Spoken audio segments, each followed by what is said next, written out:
Quand elle a une idée, elle va jusqu'au bout pour la faire entendre.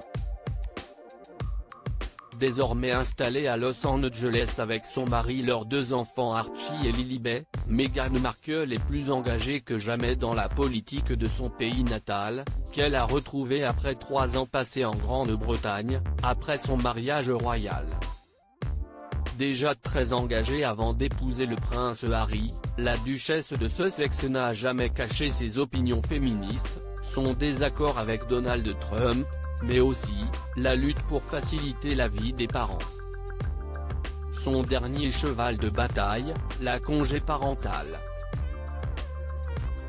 Depuis plusieurs semaines, elle s'est ainsi mis en tête de défendre l'importance d'instaurer un droit congé parental pour tous après la naissance d'un enfant, faisant valoir notamment sa propre expérience. Aux États-Unis, il n'existe en effet aucun congé, ni paternité, ni maternité, la loi garantissant seulement le droit à une femme ou un homme de s'absenter pour raison familiale jusqu'à 12 semaines non payées, et de retrouver son poste au retour. Ce que souhaite changer Meghan Markle, à tel point qu'elle a décidé de faire passer son message directement dans les hautes sphères du pouvoir, et ce en contactant des sénateurs et sénatrices. Au point de, parfois, dépasser les bornes. En effet, 2 sénatrices républicaines, Susan Collins et Shelley Moore Capito, accusent aujourd'hui la duchesse de Sussex d'avoir fait pression sur elle, afin de défendre le congé parental. Une initiative prise par Meghan Markle elle-même?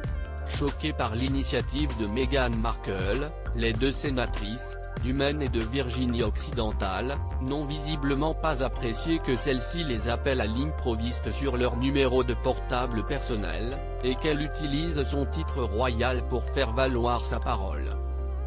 À ma grande surprise, elle m'a appelé sur ma ligne privée et s'est présentée comme la duchesse de Sussex, ce qui est assez ironique, a ainsi confié Susan Collins, taclant au passage l'ex-actrice qui continue d'utiliser son titre, alors qu'elle a récemment quitté la famille royale. Selon le site Politico, cette technique d'approche contestable pour certaines, ne serait pas du simple fait de Meghan Markle, puisque Kirsten Gillibrand, sénatrice démocrate de New York, a affirmé que c'est elle-même qui avait mandaté la duchesse pour cette mission, en lui fournissant les numéros personnels de plusieurs sénateurs.